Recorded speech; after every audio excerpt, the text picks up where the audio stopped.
I got lots of things I'm doing here today, and one of them is training a young man to run a tractor he's never run before. And he is, you know, it's kind of difficult if you've never done it before, but I'm pretty sure he'll be just fine. And these rakes, they're a little temperamental, so he's just got to learn how to do this. The first time he's ever run this tractor. But anyway, yeah, we had a lot of rain. I say a lot of rain. We haven't had any rain since mid-May. So, but it did rain on us here after this was mowed. So Dad came out here and he used that new Case header. And this is just as green gets. It's pretty wet. So what I'm doing is I'm having him rake here. I got Cody raking at another farm. Actually, 3 other places.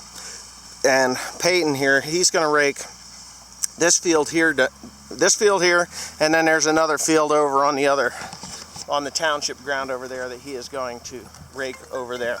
And somebody is calling me, so I will get back to you in a moment. Okay, so it is twilight. Twilight? Not quite twilight, but it's just before sunset here on Tuesday. I believe it is, what day is today? I think it's the 12th. Pretty sure it's the 12th. Tuesday the 12th, and I am baling with the Krone baler, and I'm having a tiny little issue with it. I called Messick's up, and they're going to send a fella out on Thursday. And the reason, and I really need to, I gotta watch what I'm doing here because the hay is actually pretty thick here. But I'm having troubles right there. I don't know if you're going to be able to see it, but my scale has decided to stop working, and I am going to have to do this because, oh, bitch, I have to actually reduce the pressure that I'm producing on the boards because I can't tell how heavy the bales are. But I know that this was just raked 15 minutes ago. Cody raked it, and there hasn't been much time at all for it to, any time at all for it to dry out on the bottom side. So any of you non-farmers out there, there is a procedure to making quality hay, and there is also a procedure to make mulch hay. The procedure to make mulch hay is a lot easier than the procedure to make good quality, animal quality hay. I say this is high quality mulch hay because before it got rained on, it could have been fed to any animal on the planet because it was actually really nice Timothy here. Yeah, but it got rained on the other day. Now, if I was going to actually make this into perfect bales of hay, and this is for all non-farmer folks, because the farmer folks know exactly how to do this job. I would go through this with a machine called a tedder. Now, a tedder's job is to, after you mow the hay or mow the field, oh, I gotta be careful, this is really pounding them out. A tedder's job is after you mow the field to actually take the windrow that you made, or the mowed hay that you know, that's laid out, and it spreads it out and allows airflow to go through it, the sunlight to hit it, and, you know, all the good stuff to get it to dry out at a fairly rapid rate. That isn't, you don't have to do that, but if you want to make quality hay quickly, it's a good idea to do that procedure. To make quality mulch hay, on the other hand, all you need is a hay rake and a baler, really. You mow it, you let it sit out, it gets about 75–80% dry on the top side, or 3/4, you know, the whole thing, 75–80% dry. Then you roll through it with the hay rake, and depending on how much moisture you would like to have in your bale, pretty much dictates how fast you're going to actually come through it with the baler. Now, I had Peyton rake the other side of this farm.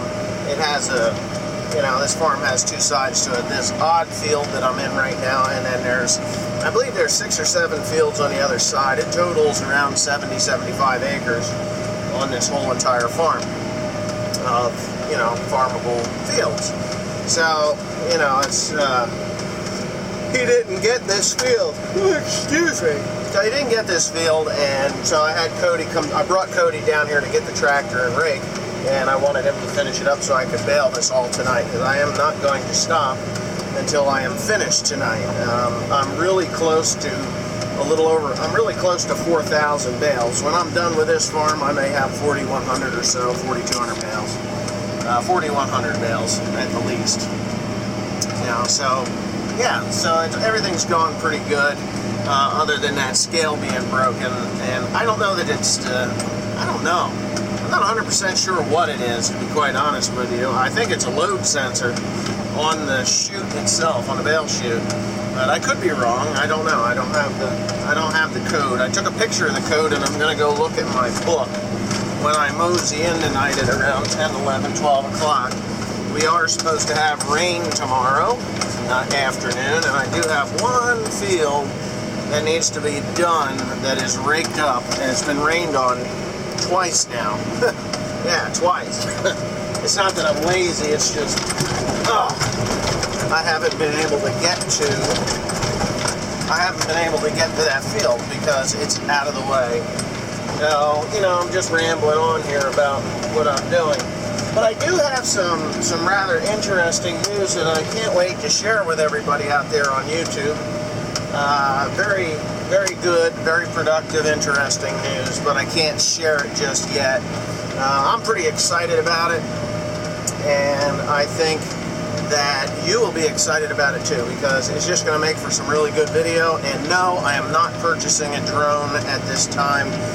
The drone work that I had done was done by Messick's Drone. They did a very good job, and yeah, so, but yeah, it's just going to make for some pretty decent video work, and I'm just really looking forward to it. So stay tuned and stick around for more this kind of stuff. And yeah, that's it. I mean, look at that thing. Just freaking eats it like a, hey, it's a hay-eating machine. I say that this baler is just, it eats, it ties knots, and it shits. That's what it does. Other than this little scale issue, which could be very simple, like maybe a wire broken or something. I don't know if I don't believe I hit anything with it. I know I didn't hit anything with it. But I'm a little worried that maybe that wrap on the driveline caused something to happen to my baler, the wire.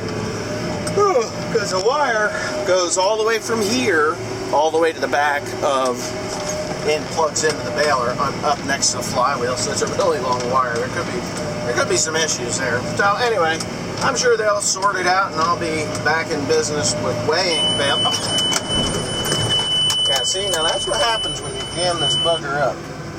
If you just throttle the engine back, Now, I didn't have to hit the brakes, but I did. But if you throttle the engine back, it'll clear itself pretty quickly, very quickly, like way quicker than New Holland did. So, yeah. But anyways, thanks for watching. Please comment, rate, and subscribe for more. More! I tell you, more!